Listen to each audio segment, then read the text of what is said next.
हमारे जो नादान बच्चे हैं उनको कानून की सुरक्षा मिलती है, पुलिस संरक्षण देगी, न्यायालय उनके पक्ष में फैसला देगा। और उनको जब पता लगा कि तुम शादी कर सकते हो परिवारों में, तो उन्होंने करनी शुरू कर दी। उससे फिर हिंसा फैलती है, क्योंकि हमारे समाज में उसको सम्मानजनक भी नहीं देखा जाता, उससे ऑनर किलिंग बढ़ती है, दोनों परिवारों की दुश्मनी बढ़ती है, लाशें गिरती हैं। समगोत्र विवाह करते हैं उसमें जो एक बायोलॉजिकल डिफेक्ट आता है वो तो आता ही आता है, लेकिन जो समाज में हमारे एक भाई बहन का जो रिश्ता रहता है समगोत्र में, जब वो टूटता है, परिवार टूटता है, समाज टूटता है, तो उससे समाज के अंदर बहुत सारे जैसे विरोध होता है, तो विरोध फिर लड़ाइयों का कारण बनता है, लड़ाइयाँ मर्डर तक पहुंचती हैं। अपने ही बच्चों को ये जैसे ऑनर किलिंग तक भी हमने अपने बच्चों को मारना इतना आसान नहीं है, लेकिन लोग करने लगे एक, तो ये भी समाज के अंदर एक बहुत ही बुरी बात। अब मुसलमानों की प्रथा है अपनी बहन के साथ, बच्चों के साथ शादी करना, भाई की बेटी के साथ शादी करना। यही प्रथा हिंदुओं में चला दी। एक तरफ तो हिंदू मुसलमान के बीच में झगड़ा करवाया जाता है, और दूसरी तरफ जो सनातन धर्म का कहता है मैं सबसे बड़ा ठेकेदार हूँ, हमारा माननीय प्रधानमंत्री, वो इस सनातन धर्म की रक्षा के लिए समगोत्र विवाह को अवैध करार नहीं देता। नमस्कार, आप ई समाचार देखना शुरू कर चुके हैं और मैं आगरा से जो है वो सफ़र करके आया, और यहाँ टोल नाका के पास जहाँ रोहतक के लिए हम केएमपी से नीचे उतरते हैं, वहाँ पर एक धरना दिखाई दिया, और यहाँ पर कुछ बुज़ुर्ग लोग जो हैं वो धरने पर बैठे हैं, और बताया जा रहा है कि ये धरना जो है वो काफ़ी लंबे समय से चल रहा है। बातचीत करेंगे क्या इनकी मांग है, लेकिन उससे पहले हम आपको बता देते हैं कि यहाँ जो बैनर लगे हुए हैं उन पर क्या क्या स्लोगन लिखे हुए हैं। मर जाऊंगा लेकिन जाट के साथ भेदभाव बर्दाश्त नहीं करूंगा, जाट देवता है फिर पाकिस्तान जैसा बर्ताव क्यों। उसके आगे लिखा है जाट रोड बिश्नोई त्यागी मूल्य, जाट और सिख जाट को आरक्षण दिया जाए। ये पब्लिक वॉइस का बैनर है जिसमें ये स्लोगन लिखा हुआ है। दूसरा बैनर जो है वो राष्ट्रीय किसान नेता रमेश दलाल के नेतृत्व में जल और भूमि युद्ध अनिश्चितकालीन धरना है, और यहाँ जो है ये बैनर भारत भूमि बचाओ संघर्ष समिति का है। और तीसरा वही बैनर है मैं झुकूंगा नहीं मर जाऊंगा, जाट आरक्षण लेना है और सैम गोत्र विवाह रद्द करवाना है। तो इस धरने का जो मूल है वो ये है, सेम गोत्र विवाह रद्द करवाना है। और इस जो ये मांग है इसको पूरी तरह से समझने के लिए हम ये यहाँ पर जो मंच बना हुआ है धरना स्थल पर, इस मंच की ओर बढ़ते हैं, और यहाँ जो इस धरने का नेतृत्व करने वाले जो नेता है उनसे बातचीत करेंगे। चलिए आगे की बातचीत करते हैं, और उससे पहले आपको यहाँ का जो बैनर है वो भी पढ़कर एक बार सुना देते हैं। यहाँ लिखा हुआ है राष्ट्रीय किसान नेता चौधरी रमेश दलाल का आमरण अनशन अनिश्चितकालीन सत्याग्रह आखिरी सांस तक भूख हड़ताल। और यहाँ पर जो है कुछ लोग भूख हड़ताल पर बैठे हैं, खास करके अगर बात करें चौधरी रमेश दलाल जी हैं वो यहाँ पर भूख हड़ताल पर हैं, और मांग जो है वो इनसे ही जानेंगे, पूरा मुद्दा क्या है वो ही इनसे जानेंगे। दलाल साहब से जानेंगे पूरा मामला। दलाल साहब थोड़ा सा अगर आप बैठ जाएंगे तो, अगर तबीयत आपकी ठीक है तो। ये समगोत्र विवाह ये क्या है? सरकार भी सुरक्षा दे रही है, समाज पश्चिम संस्कृति और लगातार बढ़ रहा है, ये क्या मुद्दा है? क्यों आपको ऐसा लगता है कि ये जो है बुराई है समाज में, इसको दूर करना चाहिए? देखिए, आपके दर्शकों को हरियाणा की जनता और देश की जनता को मेरा नमस्कार। आज मेरे अनशन को 9वां दिन है, और हमने 2 प्रमुख मुद्दे लिए। जाट आरक्षण 12 राज्यों में केंद्र की ओबीसी सूची में डाला जाए, और समगोत्र विवाह को गैर कानूनी घोषित किया जाए। उससे पहले की जो हमारी 15 मांग थी वो सब पूरी हो चुकी। 2023 का जो आंदोलन था उसमें हमें यहाँ तक मेट्रो का विस्तार भी हो गया। चौधरी चरण सिंह को भारत रत्न के अवार्ड की मांग मेरी ही थी, वो भी पूरी हुई। मुआवजे भी बढ़े, छोटी मोटी मिला के एक रोड भी मंजूर करवाया। 15 मांगे थी, लोग कहते थे बहुत ज़्यादा, 15 की 15 मांग मंजूर सरकार ने 2023 में हमारे आंदोलन के दबाव में की। अब 2 प्रमुख मांग है, एक समगोत्र विवाह कि समगोत्र विवाह विवाह। तो समगोत्र विवाह में क्या है कि आज़ादी से पहले एक कानून बना, 1 साल पहले आज़ादी से 1946 में। उस कानून में अंग्रेजों ने बना दिया कि यदि कोई लड़का लड़की अपने ही गोत्र में शादी करते हैं और अपने ही परिवार में भी, परिवार का ही बना दिया, अपने गोत्र में शादी करते हैं और परिवार में शादी करते हैं तो गैर कानूनी नहीं होगी। ये अंग्रेजों की देन है। अब जो आज को सनातनी कह रहा प्रधानमंत्री, तो 1940 से चलते हुए फिर हिंदू मैरिज एक्ट बना 1955 में, उसमें फिर इस प्रावधान को और डिफाइन कर दिया और सनातन मिटता जा रहा है। तो जो ये बना उस समय कानून, उससे जो बहुत सारे हिंदुओं में, विशेष तौर पर पंजाब में शादियाँ हुई एक ही डीएनए में, और पंजाब जो कुश्ती में, कबड्डी में, हॉकी में हरियाणा से आगे था वो पिछड़ गया। पंजाब के भारत केसरी ज़्यादा बने पुराने टाइम में, हमारे दो ही थे, चंदगी राम और सतपाल, और उनके जो है ना बंता सिंह, संतोख सिंह, चीमा और जगदीश बोड़ा जो एसपी है।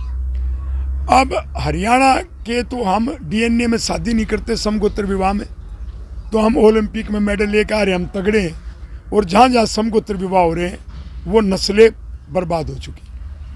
तो समगोत्र विवाह के ऊपर तो वैज्ञानिक वो है कि अपने डीएनए में शादी करोगे तो कुरीतियाँ पैदा होंगी, अपंग पैदा होंगे, मंदबुद्धि के पैदा होंगे, शक्तिशाली नहीं होंगे, तो न खेलों में मेडल आएंगे न सीमाओं की रक्षा हो पाएगी।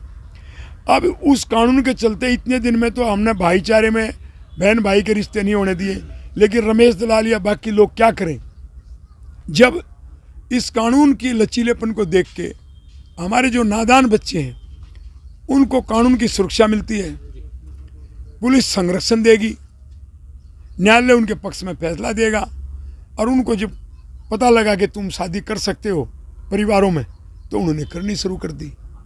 उससे फिर हिंसा फैलती है, क्योंकि हमारे समाज में उसको सम्मानजनक भी नहीं देखा जाता, उससे ऑनर किलिंग बढ़ती है, दोनों परिवारों की दुश्मनी बढ़ती है, लाशें गिरती हैं। तो इसलिए जो है प्रधानमंत्री कहता है सनातनी है, तो सनातन धर्म तो ये कहता है गंधारी महाभारत में दूसरी जगह की थी, स्वयंवर अयोध्या में क्यों नहीं रचा गया।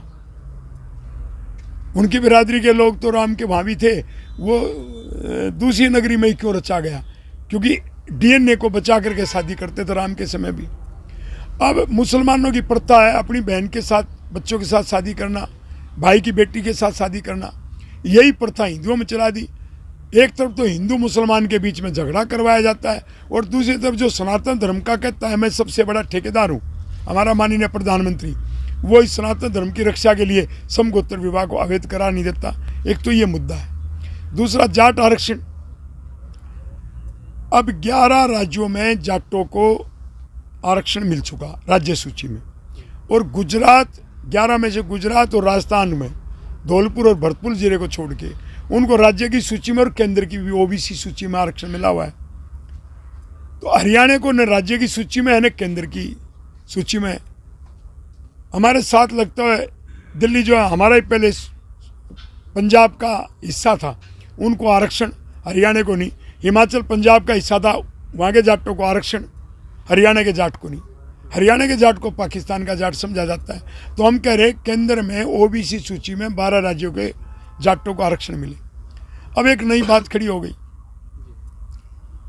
हमने मांग की कि 6 बिरादरियों को मिले, जाट, बिश्नोई, रोड, त्यागी, मूड़े जाट और सिख जाट।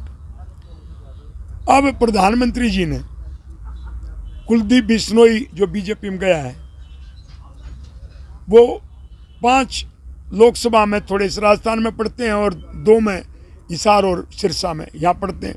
अब उनको केंद्र की ओबीसी सूची में डालने की तैयारी हो रही है। तो जाटों को क्यों छोड़ रहे हो? आचार संहिता लगने से पहले इन 6 की 6 बिरादरी को, त्यागी, रोड, बिश्नोई, जाट, मूड़े जाट, सिख जाट को आरक्षण दो।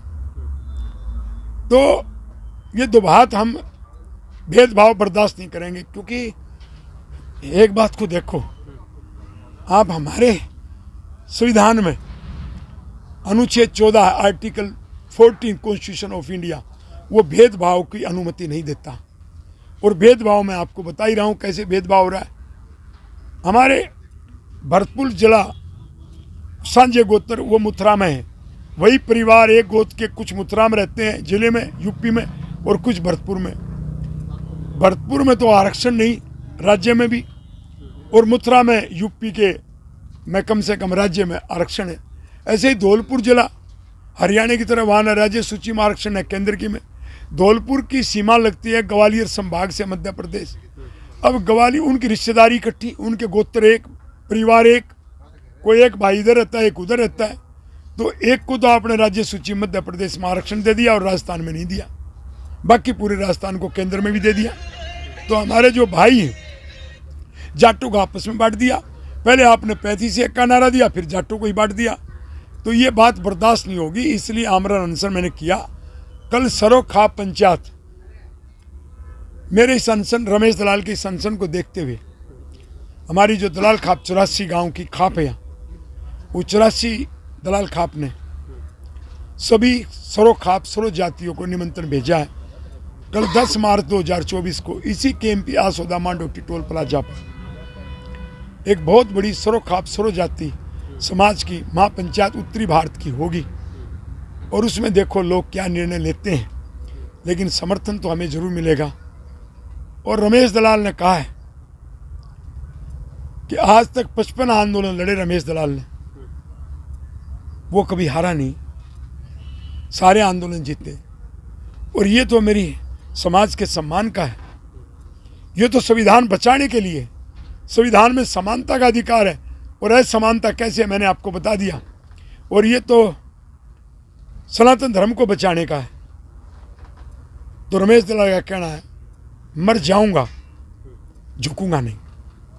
एक सवाल मेरा होता, जिससे बीजेपी ने अभी कार्यकारिणी बनाई है, उसमें भी किसी जाट को बढ़ावा नहीं किया। पिछले चुनाव आपने देखे, कई मंत्री जाट जो है वो हारे, तो कहीं ना कहीं इस वर्ग को जो है वो पछाड़ने की कोशिश हो रही है। जब एक ही अक्सर में बात आ जाती है कि आज तक सभी सरकारों में केंद्र में कैबिनेट मिनिस्टर जाट रहा, आज के दिन कोई नहीं। हरियाणा में 10 सीटों में से हमारे 5-5 जाट MP बनते थे, बीजेपी ने सिर्फ 2 को टिकट दिया 10 में से। राज्यसभा में 5 सीट है, 1 कांग्रेस के पास और 4 बीजेपी के, 1 उसके समर्थन से बना। पहले तो 1 ही नहीं था, और अब एक ऐसा हमारा भाई जाट बराड़ा बना दिया जो जाट का कुछ करता नहीं। तो वो तो अपनी टीम ने बनावे हैं जाट के नाम पे, कोई बनाओ भी है तो जो जाट की लड़ाई लड़ते हैं उनको तो वो अवहेलना करते हैं। और एक बात हो रहा है मेरी, तो जब आपने सवाल पूछ लिया तो ये शिकायत कांग्रेस से भी है। कुलदीप बिश्नोई खुल करके कह रहा है कि बिश्नोई समाज को आरक्षण दो, कल भी ट्वीट किया खुल के। उसको तो ये डर नहीं लगता कि बाकी जात नाराज हो जाएंगी, जाट नाराज हो जाएगा, ब्राह्मण नाराज हो जाएगा, मारे क्यों डर रहे हैं? अरे सारे पिल्ले टाइप के पार्टियां बैठे, मेरे दर क्यों घनी का वाजिब, कोई भी जाट की मदद नहीं कर रहा। चाहे को कांग्रेस में बड़ा नेता जाट है, मुख्यमंत्री के कई दावेदार हैं जाट, बीजेपी में कई मुख्यमंत्री के दावेदार हैं, वो जाट आरक्षण पर मौन क्यों है भाई? जब दूसरी समाज के लोग जैसे बिश्नोई समाज, उसके पूर्व सांसद उस संघर्ष समिति के नेता है राजस्थान के, और कुलदीप बिश्नोई संरक्षक है। कुलदीप बिश्नोई ने कल ही ट्वीट करके लिखा कि हमें आरक्षण मिलने वाला और हम लेकर के रहेंगे। और कुलदीप बिश्नोई का ये बयान है कि चाहे उसको अपना शरीर बेचना पड़े, कुछ भी करना पड़े, वो बिश्नोई को आरक्षण दिलाएगा। जब भाई कुलदीप बिश्नोई की राजनीति खराब नहीं होती तो ये कांग्रेस वाले, बीजेपी वाले, ये दुष्यंत जेजेपी वाले क्यों डर रहे भाई? अरे रमेश दलाल को फख्र है कि जाट में जन्म हुआ, गर्व से कहो हम जाट हैं, डरने क्या बात है? हम किसी दूसरी जाति का विरोध थोड़ी कर रहे, हम तो अपना हक मांग रहे। कोई भी भाई मांग ले, राजपूत भाई मांगे, ब्राह्मण मांगे, और कोई मांगे, हम तो अपना हक मांग रहे। तो ये डरनिया है। इनको भी समझ जाना चाहिए कि जो डरेगा वो मरेगा। सबसे पहले तो सभी भाईजनों को जो भी सुन रहे हैं सबको प्रणाम, नमस्कार।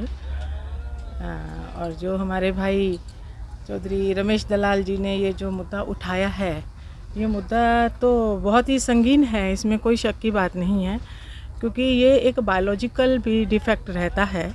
समगोत्र को सभी समझते हैं कि सेम डीएनए में शादी करना, तो सेम डीएनए में जो भी डिफॉर्मिटीज़ होती हैं, बायोलॉजिकल जो बॉडी में डिफॉर्मिटीज़ होती हैं, जो कमियां होती हैं, वो रह जाती हैं।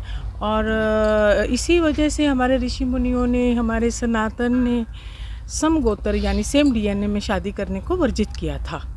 तो ये कोई आज की बात नहीं है, ये तो बड़ा पुराना ही हमारी एक परंपरा का हिस्सा रहा है। और ये तो पूरे विश्व भर में भी रहा कि भाई शादी जो है, दूर दूर राजा जो दूसरे देश में जाके शादियाँ करते थे, है ना। लेकिन अभी कुछ समाज में ऐसी विकृतियाँ आ गई हैं, बच्चे जो हैं थोड़ा सा आउट ट्रैकिंग हो गए हैं, पेरेंट्स का कहना नहीं मानते हैं, अपनी परंपराओं को भूल रहे हैं, या यूँ कह लो कि वेस्टर्नाइज कह लो इसको, थोड़ा बहुत उनके ऊपर दूसरी कल्चर का जो संस्कृतियों का प्रभाव पड़ रहा है, उसकी वजह से ये इसको जो भूल कर अगर इस तरह की काम करते हैं, यानी समगोत्र विवाह करते हैं, उसमें जो एक बायोलॉजिकल डिफेक्ट आता है वो तो आता ही आता है। लेकिन जो समाज में हमारे एक भाई बहन का जो रिश्ता रहता है समगोत्र में, जब वो टूटता है, परिवार टूटता है, समाज टूटता है, तो उससे समाज के अंदर बहुत सारे जैसे विरोध होता है, तो विरोध फिर लड़ाइयों का कारण बनता है, लड़ाइयाँ मर्डर तक पहुंचती हैं। अपने ही बच्चों को, ये जैसे ऑनर किलिंग तक भी हमने अपने बच्चों को मारना इतना आसान नहीं है, लेकिन लोग करने लगे एक, तो ये भी समाज के अंदर एक बहुत ही बुरी बात है।